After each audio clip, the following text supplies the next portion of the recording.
first to the women's national team. You look at that as something that you could potentially do in the future. I wanted to ask what your journey has been like between going to camps, what rosters you've been on, what you kind of see yourself that future like.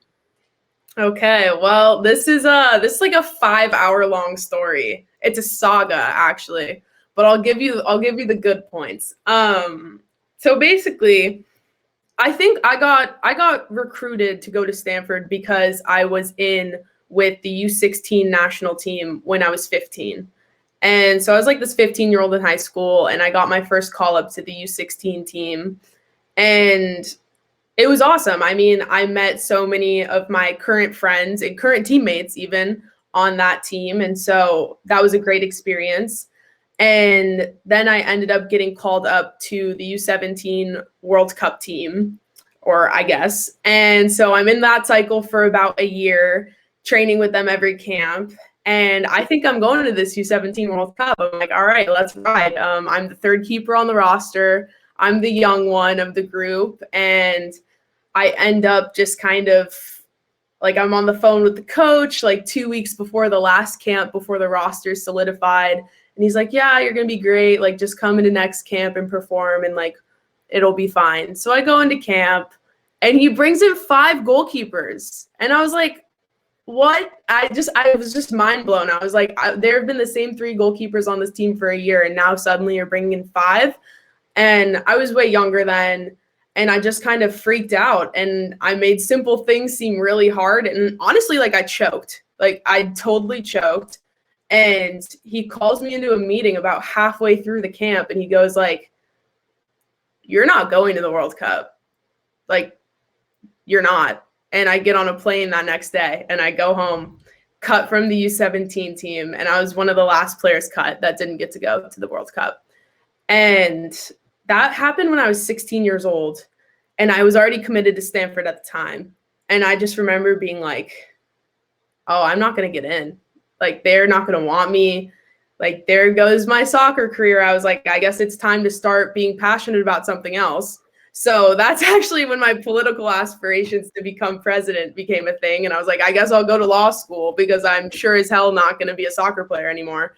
And that like sad phase lasted for about a month before I was like, what? No, like, I'm going to Stanford. I want to be on the national team. Like, this is my dream. It's just a setback. So then I end up getting called into a few U18 camps, a few U20 camps. And I mean, honestly, I've never been their first choice. I've played up a lot, and I've been to a lot of camps, but I've never been the one. And so then coming to Stanford with kind of like hearing all these no's all the time, like, you know, like, you're great, but you're not going to this camp. You're great, but you're not making this roster. Hearing all these no's, and then coming into Stanford, I was just like, all right, well, at least I'm at the best college in the country, and I'll be an amazing goalkeeper on this team. And then to come in, and then 2 weeks into freshman season, my coach sits me down. He's like, you know, like, you're great, but we're going to redshirt you. We're not going to play you all year. And we're going to save your year, and like, you can just train, but you're not going to play. That kind of took me back to, you know, getting cut from that U17 roster. And I was just like, wow, like, maybe I am not as good as I think I could be. Maybe I'm not that good. Maybe I am not meant to do this. Maybe I'm never going to be the starting keeper on this team. And I was just filled with doubt my freshman fall. And honestly, like, if you had met me back then, and I mean, I'm 2 different people, which is awesome, because I was just so down that I wasn't playing. I didn't really believe in myself. And then after we lost in the semifinals to Florida State, we had like end of season meetings with our coaches. And I'm sitting there with Paul and Hideki and Marg, and we're just like talking about the season. And they're like, yeah, you know, like, your redshirt season's over. Like, now it's on you. What are you going to do? And I'm just kind of sitting there like, all right, like, now it's my time to either work as hard as I can and try and compete to start on this team, or to just sit back and let someone else have it.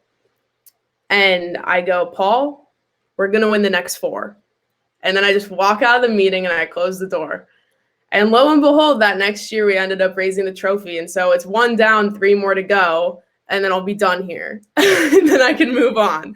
But I just absolutely like worked myself into the ground that freshman off season, and it ended up paying off because I got quite a lot of minutes in the 2019 season, and now I am I feel finally a little comfortable saying I'm the starting goalkeeper. It still feels a little foreign to me just because I think of everything I've been through, like this like roller coaster, but I do think I am the starter now. So that's great to say.